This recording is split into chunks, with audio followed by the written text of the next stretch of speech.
আপনারা দেখছেন বাংলা এগিয়ে। এই দাদাদের এবং মায়েদের যারা এসছেন আমাদের ক্লাবের পক্ষ থেকে অসংখ্য ধন্যবাদ এবং শ্রদ্ধা জ্ঞাপন করছি।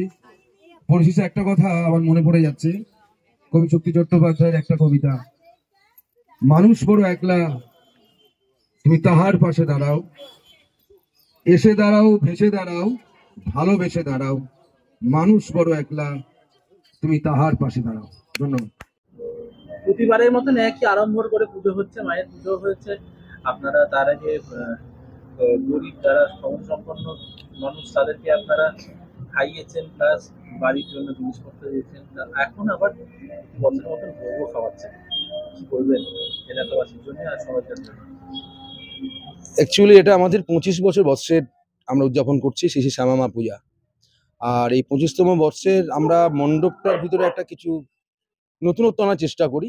বিগত দিনে আমরা করেছিলাম কেদারনাথ, তার আগে 32 ফুটের প্রতিমা, ইতিমধ্যে সকলেই জানেন। আর এবারের হচ্ছে পালকি কথা।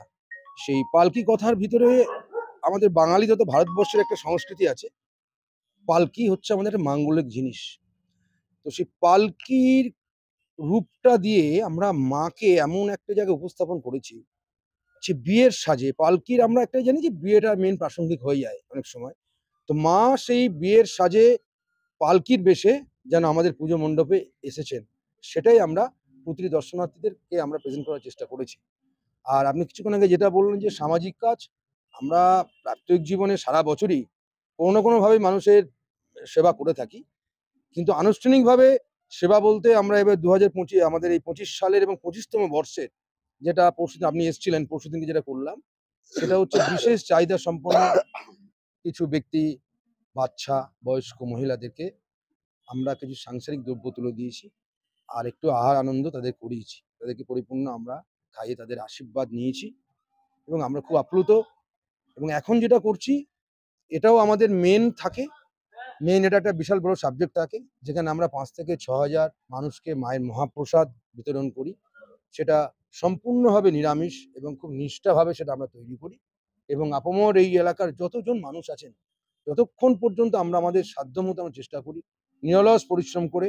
আমার পাশে আমার বন্ধু ভাই বলতে পারেন, আরও সব অনেকে প্রচুর আছে যারা এই মুহূর্তে অন্তত আপনার ধরে নিন প্রায় 1,500 লাইন অলরেডি পড়ে রয়েছে। এখনো পর্যন্ত প্রায় 2000 লোক প্রসাদ গ্রহণ করেছে। আমাদের এখন প্রোগ্রামটা মোটামুটি আজকে এখন ধরুন 9টা বাজে, তো 11টা থেকে 11:30টার মতো চলবে। সব ব্যস্ত রয়েছে, সব সদস্যরা আসতে পারেনি। তো আমরা খুব আনন্দিত এবং মানুষের পাশে থাকতে পেরে আমরা খুব আনন্দিত।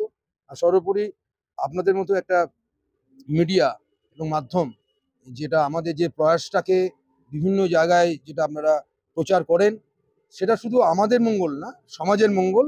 এবং আমার মনে হয় যে প্রতিটি এরকম সাংগঠনিক বা এরকম পূজা কেন্দ্রিক যে কোনো অনুষ্ঠানই হোক, সেই সংগঠকরা যেন মানুষের জন্য কিছু করে, যতটুকু তাদের স্থিমিত, তাহলেই আমার মনে হয় আমরা একটা সমাজবদ্ধ জীব হিসেবে নিজেকে পরিগণিত করব। সমাজের বিভিন্ন হিংসা, বিভিন্ন যেরকম সমাজের প্রত্যেকটা দিন যে একটা নারকীয় ঘটনা ঘটে চলেছে, সেগুলো থেকে বিরত থাকবো।